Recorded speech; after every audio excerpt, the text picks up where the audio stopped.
Seorang wanita berprofesi sebagai Katie Golub berkenalan dengan seorang lelaki, bahkan janjian akan wiki-wiki, ternyata berujung dirinya dihabisi sang lelaki. Kisah nyata yang aku ceritakan kali ini terjadi di kota Semarang. Seorang wanita bernama Perindiah Anjani, berusia 21 tahun, berasal dari Tembalang, Semarang. Tinggal bersama keluarganya, setelah SMA, Perin sendiri memutuskan untuk bekerja. Bukan tanpa alasan, karena Perin tahu keluarganya tak mampu hingga dirinya memang tak bisa kuliah. Memilih bekerja sebagai SPG, punya penampilan yang cantik seperti model, dirinya pun melakukan banyak kegiatan event. Dikenal sebagai wanita yang baik, ramah, Perin pun punya banyak teman dan tak pernah punya masalah. Namun tak lama Perin pun pindah pekerjaan, menjadi seorang Katie Golub dan memutuskan pindah dari rumah. Dirinya tinggal kos-kosan dekat teman-temannya. Punya gaji yang cukup, Perin sendiri nampak aktif di sosial media dan selalu terlihat mewah. Bahkan kehidupan mewahnya pun kerap jalan-jalan dan belanja dipamerkan di sosial media. Cantik berdandan seperti model, banyak lelaki yang ingin kenalan dengan Perin. Perin sendiri memang tak punya pacar. Termasuk salah seorang lelaki yang bernama Christian Ariwibowo. Berusia 31 tahun, asal Blora, Jawa Tengah, dirinya pun ingin berkenalan dengan Perin. Padahal ternyata Ari sendiri punya istri dan anak, namun nampaknya keluarganya tinggal di Bali, sementara Ari bekerja di Semarang. Ari sendiri bekerja sebagai manajer di salah satu hotel besar di kawasan Semarang. Dikenal sebagai pria yang baik, tegas, tak pernah ada masalah di tempat kerja, bahkan karirnya naik, disukai bos di tempat dirinya bekerja. Namun tanpa siapapun tahu, termasuk teman-teman Ari tak tahu kalau Ari sendiri sering berjelajah di sosial media. Hingga Ari menemukan akun sosial media Perin dan memfollownya. Tak lama Ari pun mengirim inbox ingin berkenalan dengan Perin saat itu. Entah dirinya beruntung atau seperti apa, Perin pun nampak membalas. Hingga akhirnya keduanya berkenalan dan ngobrol dalam 3 hari berturut-turut. Merasa cocok satu sama lain hingga akhirnya mereka pun bertukaran nomor telepon, mengobrol dan tertarik satu sama lain.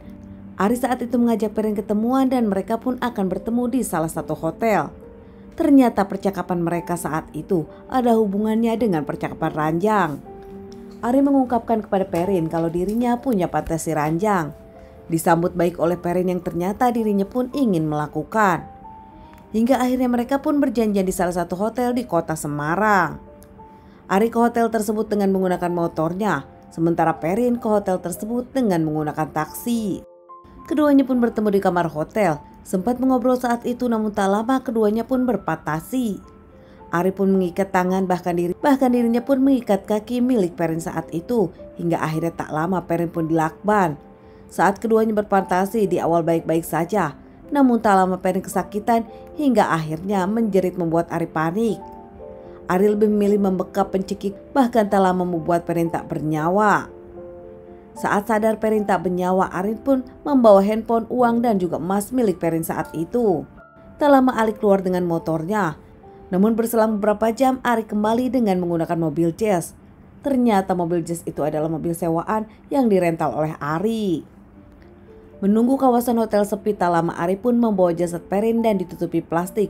Tak menunggu waktu lama, Ari pun memasukkan jasad Perin ke mobil saat itu. Membawa jasad Perin dengan mobil berkeliling-keliling membuat Ari berhenti di suatu tempat membeli bensin di jalanan.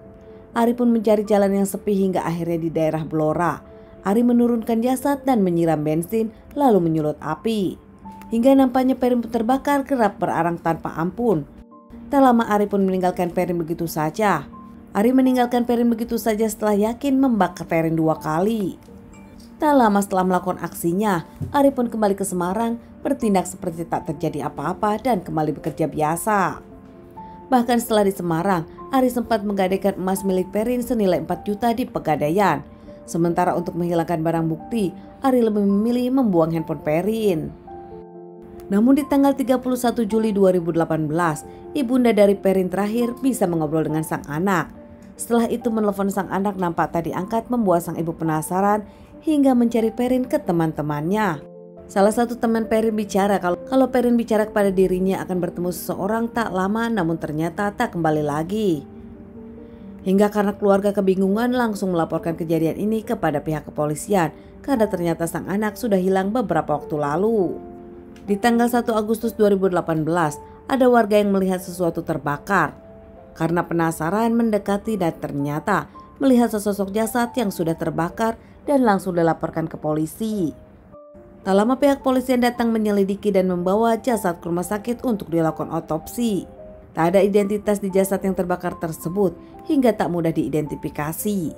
Setelah dilakukan otopsi, pihak kepolisian pun memakamkan jasad tanpa nama di dekat kantor polisi. Namun terus pihak kepolisian mencari identitas hingga suatu hari mendapatkan laporan cocok dari orang hilang. Pihak kepolisian pun langsung menelpon keluarga Perin Anjani dan dilakukan tes DNA untuk kepastian. Tak lama hasilnya pun ternyata cocok. Jasad yang ditemukan adalah jasad Perin. Hasil otopsi menyebutkan jasad Perin masih bernyawa saat dirinya diselam bensin dan tersulut api. Setelah identitas Perin terungkap, pihak kepolisian pun menyelidiki lewat handphone dan isi HP tersebut. Tak lama berkat kerja keras pihak kepolisian, akhirnya Ari pun diamankan di hotel tempat dirinya bekerja. Tanpa perlawanan, Ari pun mengakui dirinya di awal menyebutkan dirinya tak sengaja keduanya sebelum melakukan, namun ternyata dirinya panik karena saat itu Perin bersuara. Namun polisi tak yakin menyelidiki lebih lanjut, ternyata ada kasus yang sama di tahun 2011. Setelah diselidiki hampir sama kasusnya, motifnya pun sama, ternyata pelakunya sama adalah Ari Wibowo. Ari pun akhirnya mengakui kalau dirinya pelaku di tahun 2011. Hingga akhirnya Ari pun mengakui kalau dirinya memang menjebak para korbannya dengan fantasi. Namun ternyata setelah berfantasi sebelum melakukan, Ari menghabisi korbannya dan tak lama mengambil harta benda. Di tahun 2011, Ari mengambil mobil korban. Namun kepada korban Perin, saat itu Ari hanya mengambil uang dan emas-emas. Diamankan terkait dua permasalahan, Ari pun menjalani persidangan dengan dua kasus. Menghilangkan dua nyawa wanita yang tak berdosa, Ari pun terancam hukuman mati. Setelah permasalahan ini selesai, keluarga pun mengambil jasad Perin dari makam yang tanpa nama, dimakamkan di Semarang di tempat pemakaman keluarga. Ibunda dari Erin nampak tak menyangka Erin berpulang dengan cara seperti ini, bahkan mengungkapkan kalau pelaku memang adalah orang yang memang sangat tega menghalalkan segala cara demi mengambil uang.